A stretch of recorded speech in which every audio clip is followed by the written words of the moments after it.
जगदीश त्रिवेदी के बिल्कुल नए वीडियोस के लिए सर्च करें Jagdish Trivedi official YouTube channel. Search करें, लाइक करें, फॉरवर्ड करें और हाँ, सब्सक्राइब करना ना भूलें। Jagdish Trivedi official channel. બુધવારનો બોધ આ કાર્યક્રમ નિહાળી રહેલા તમામ મુરબ્બીઓ, માતાઓ, ભાઈઓ, બહેનો અને ભૂલકાઓને આપના મિત્ર જગદીશ ત્રિવેદીના સહર્ષ નમસ્કાર।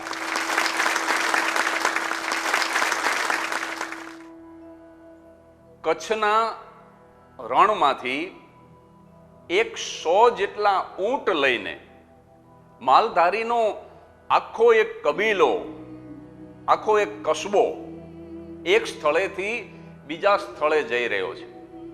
ઊંટ ઉપર સામાન છે, એમાં વૃદ્ધો છે, એમાં યુવાનો છે, એમાં બાળકો છે। અને એક દિવસ બન્યું એવું કે સાંજ ઢળી ગઈ। માં રનાદેના ઓરડે જવા માટે થઈને સૂરજ નારાયણ ઉતાવળા થયા। સાંજ ઢળી એટલે એ કબીલાનો જે મુખ્ય માણસ, એનો જે પ્રમુખ હતો, એનો જે મુખી હતો, એને થયું કે હવે ક્યાંક વિશ્રામ કરવો પડશે। દૂર એક સ્થળ જોયું, ધર્મશાળા હતી। બાજુમાં જ એક સરસ મજાનું તળાવ હતું, થોડા વૃક્ષો હતા। કબીલાના મુખીને એમ થયું કે રાતવાસો કરવા માટે આ ઉત્તમ જગ્યા છે, એટલે ત્યાં રાત રોકાવાનું નક્કી કર્યું। બધા ઊંટ ઉપરથી સામાન નીચે ઉતર્યો, ખાટલા ઢળાવા માંડ્યા, ચૂલા હળગી ગયા, રસોઈ થવા માંડી અને પુરુષો એક પછી એક ઊંટને બાંધવા માંડ્યા। એ લોકો શું કરે, જે ઊંટના માલિક હોય ને એની પાસે ખીલા એટલે કે એવા ખૂંટા હોય લાકડાના, એ ખૂંટાને જમીનની અંદર ખોડે અને પછી ઊંટના ગળામાં દોરડું બાંધી, રસ્સી બાંધી અને એ રસ્સીને એ ખૂંટા સાથે બાંધી દે ને પછી ઊંટને આજ્ઞા કરે એટલે ઊંટ નીચે બેસી જાય। એટલે એક પછી એક ખૂંટા ખોડાવા લાગ્યા, રસ્સી બંધાવા લાગી, ઊંટ બેસવા લાગ્યા। પણ થયું એવું કે 100 ઊંટ હતા, 99 ઊંટ બંધાઈ ગયા પછી એક ઊંટને બાંધવાનું બાકી હતું અને ગમે તે કારણથી ખૂંટી ખલાસ થઈ ગઈ। એની એક ખૂંટી ગમે ત્યાં આડા હાથે મુકાઈ ગઈ હશે, પણ એ મળતી નહોતી, ન રસ્સી મળે ન ખૂંટી મળે। એટલે આ માલધારીઓનો જે મુખી હતો, કબીલાનો જે પ્રમુખ હતો, એને એમ થયું કે આને છૂટો તો મુકાય નહીં, કારણ કે ઊંટને જો બાંધે નહીં તો રાત્રે એ ચાલવા લાગે અને ઊંટ ખોવાઈ જાય ને આ તો રણની અંદર, રણમાં ખોવાઈ જાય માણસ તો માણસ પણ ન મળે। એટલે મુખીને વિચાર આવ્યો કે આ ધર્મશાળા જે છે, વિશ્રાંતિ ગૃહ છે, એનો માલિક કે એનો મેનેજર કોઈ હોય ને તો એને જઈને મળવું જોઈએ, મને કોઈ ખીલો અને દોરડું આપી દે ને તો મારા ઊંટને બાંધી દો। એટલે એ કસ્બાનો મુખી ધર્મશાળાની અંદર ગયો। અનુભવ વૃદ્ધ, જ્ઞાન વૃદ્ધ એવો એક મેનેજર બેઠો છે। એને જઈને એ મુખીએ કીધું કે જો તમે મને એક ખૂંટી આપો, એકાદ ખીલો આપો અને એક દોરડું આપો, ગમે તે કારણસર મારું એક ઊંટ બાંધા વગરનું રહી ગયું છે અને જો એને બાંધીશ નહીં ને તો રાત્રે એ ચાલવા માંડશે અને ખોવાઈ જશે। મેં કહ્યું એમ મેનેજર અનુભવ વૃદ્ધ હતો, જ્ઞાન વૃદ્ધ હતો, વયોવૃદ્ધ હતો। એણે માલધારીઓના મુખીને કીધું કે મારી પાસે ખૂંટી તો નથી, મારી પાસે દોરડું તો નથી, પણ ખૂંટી વગર અને દોરડા વગર તમારા ઊંટને બાંધી શકાય એવી એક તરકીબ છે, એવો એક આઈડિયા છે। મેનેજરની વાત સાંભળી અને મુખી ખડખડાટ હસવા માંડ્યો। એ કે મેં મારી આખી જિંદગી આ ઊંટોની વણઝાર સાથે વિતાવી છે, પણ મેં ક્યારેય ખૂંટી વગર કે દોરડા વગર કોઈ ઊંટને બાંધ્યું નથી અને ખૂંટી અને દોરડા વગર કોઈ ઊંટને બંધાતું જોયું નથી। પણ મેનેજરે કીધું કે આજે હું તમને બતાવું કે કેવી રીતે ખૂંટી અને દોરડા વગર પણ ઊંટને બાંધી શકાય છે। મેનેજર બહાર આવ્યો અને મુખીને કીધું કે તમે જે રીતે ખૂંટી ખોડતા હોય ને એવો જ અભિનય કરો। આ ઊંટની બાજુમાં બેસી, એના પગ પાસે બેસી અને ખૂંટી જમીનમાં ખોડી રહ્યા હોય ને એવો અભિનય કરો, હાથમાં હથોડી રાખો, એવો અવાજ પણ કરો. ઊંટના કાન સુધી અવાજ પણ જવો જોઈએ કે મને બાંધવા માટે ખૂંટી ખોડાઈ રહી છે. મુખીએ એ રીતે અભિનય કર્યો. પછી મેનેજરને કીધું કે હવે દોરડા વગર તો કેવી રીતે બાંધીશું? તો કે જે રીતે ખૂંટી ખોડવાનો અભિનય કર્યો ને એવી જ રીતે હાથમાં દોરડું લીધા વગર ઊંટના ગળામાં આમ ગાળીઓ નાખતા હોય, દોરડું બાંધતા હોય એવો અભિનય કરો અને એનો બીજો છેડો ઓલી કૃત્રિમ ખૂંટી સાથે બાંધો અભિનયથી. મુખીએ એ પ્રમાણે જ કર્યું. આમ ઊંટના ગળામાં ગાળીઓ નાખ્યો, દોરડું તો હતું જ નહીં, અને આમ બીજો છેડો જાણે કે ખૂંટી સાથે બાંધતો હોય એવો અભિનય કર્યો. અને પછી મેનેજરે કીધું કે હવે ઊંટને આજ્ઞા કરો કે તું બંધાઈ ગયું છે, નીચે બેસી જા. એટલે એ ઊંટની જે કંઈ ભાષા હોય, એનો માલિક જે બોલતો હોય એવી રીતે એને ઊંટને બેસી જવાની જ્યાં આજ્ઞા કરી, અને મુખીના આશ્ચર્ય વચ્ચે, આખા કબીલાના આશ્ચર્ય વચ્ચે ઊંટ તરત જ બેસી ગયું. ખુશી ખુશી રાત પસાર થઈ ગઈ. બીજા દિવસે સવારે આ કાફલો રવાના થતો હતો. જે 99 ઊંટને ખરેખર બાંધેલા હતા એ બધા જના દોરડા છોડ્યા, બધા જની ખૂંટી એને જમીનમાંથી બહાર કાઢી. હવે આ ઊંટને તો બાંધ્યું જ નહોતું, એટલે એની ખૂંટી બહાર કાઢવાની જરૂર નહોતી, દોરડું છોડવાની જરૂર નહોતી. સામાન ઊંટ ઉપર મુકાઈ ગયો, કાફલો રવાના થયો જેવી આજ્ઞા કરી ઊંટના માલિકે. એટલે 99 ઊંટ ચાલવા માંડ્યા. પણ આ જે ઊંટ હતું ને એ ઊભું ન થયું.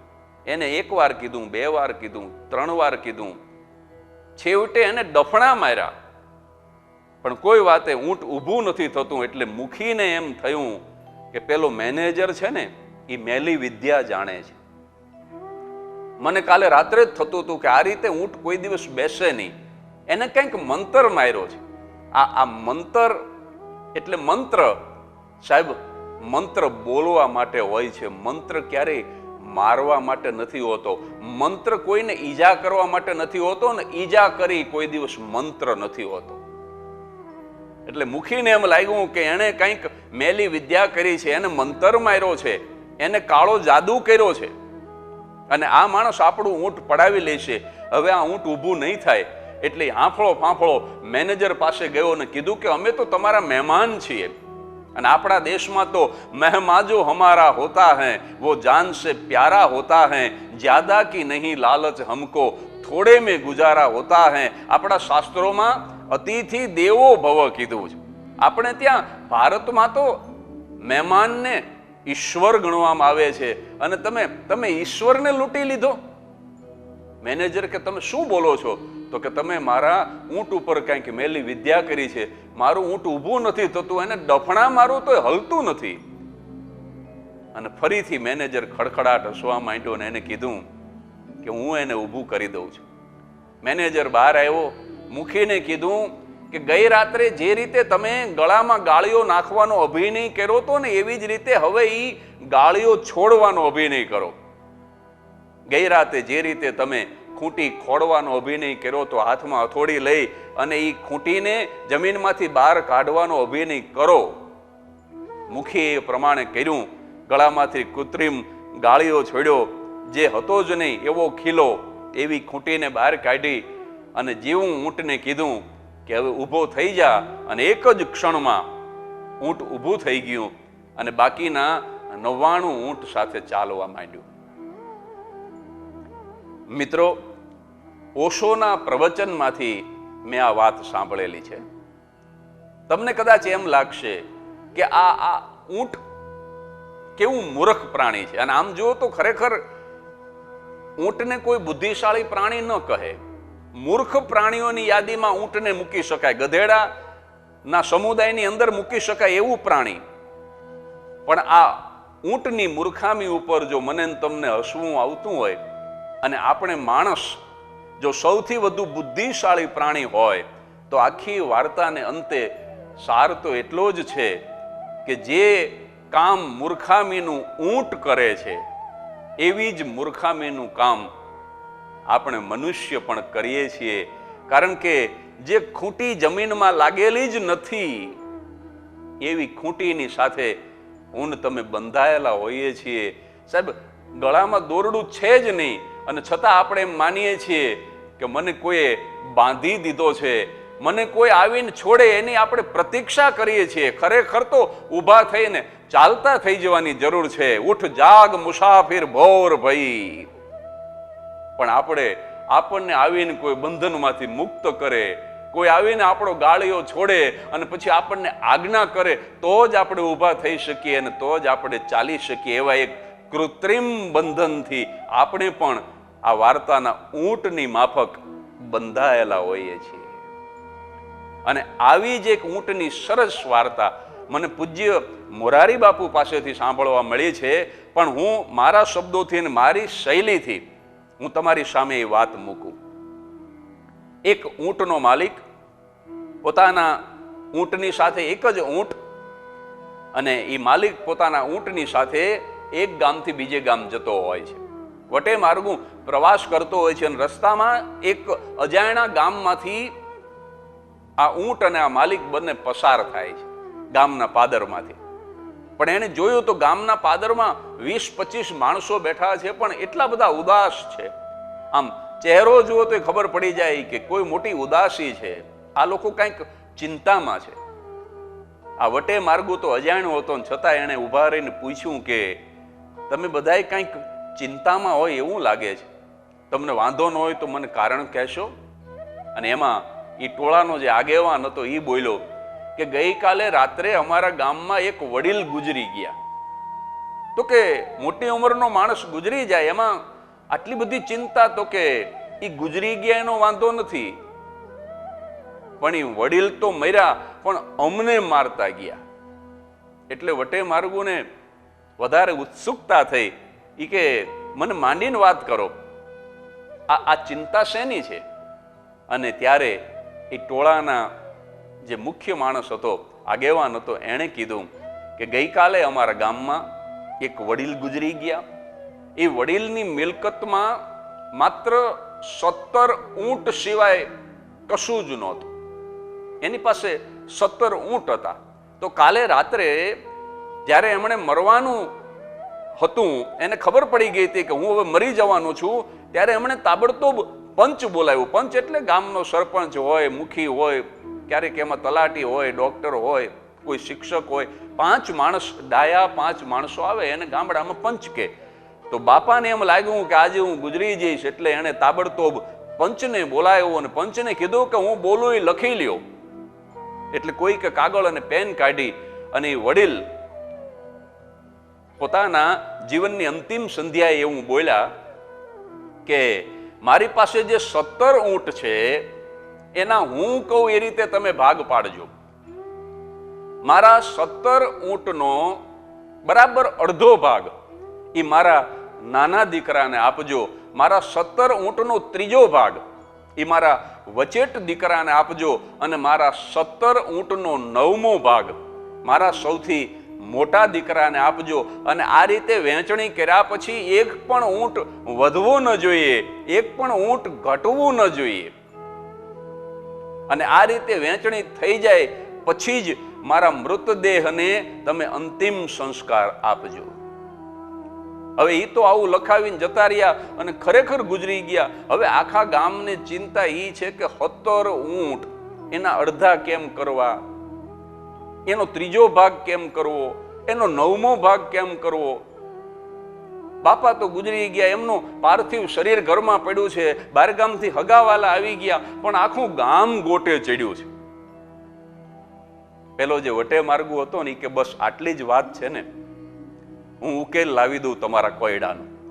એક કામ કરું, એ 17 ઊંટ અહીંયા પાદરમાં લઈ આવું. માણસો દોડ્યા અને 5 જ મિનિટમાં એ 17 ઊંટને લઈ આવ્યા.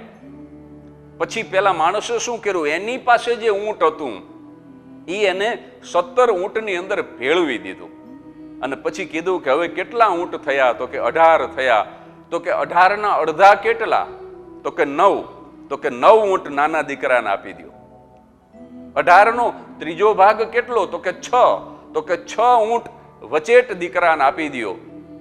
18નો 9મો ભાગ એટલે કેટલા ઊંટ? તો કે 2 ઊંટ.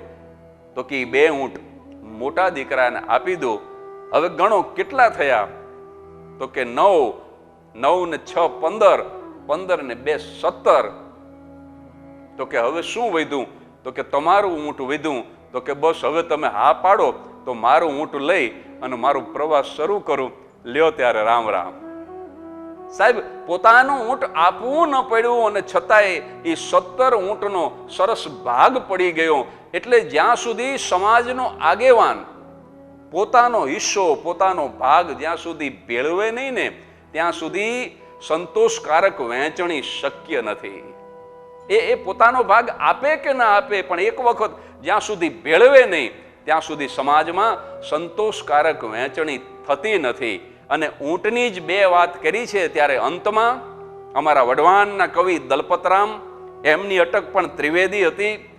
એમની લખેલી એક સુંદર કવિતા, માત્ર 8 જ લીટીની ખૂબ જાણીતી કવિતા કે ઊંટ કહે આ સભામાં વાંકા અંગવાળા ભૂંડા, ભૂતળમાં પ્રાણીઓ અને પક્ષીઓ અપાર છે, બગલાની ડોક વાંકી, પોપટની ચાંચ વાંકી, કૂતરાની પૂંછડીનો વાંકો વિસ્તાર છે, હાથીની હૂંઢ વાંકી, વાઘના છે નખ વાંકા, અને ભેંસના શિરે વાંકા શિંગડાનો ભાર છે.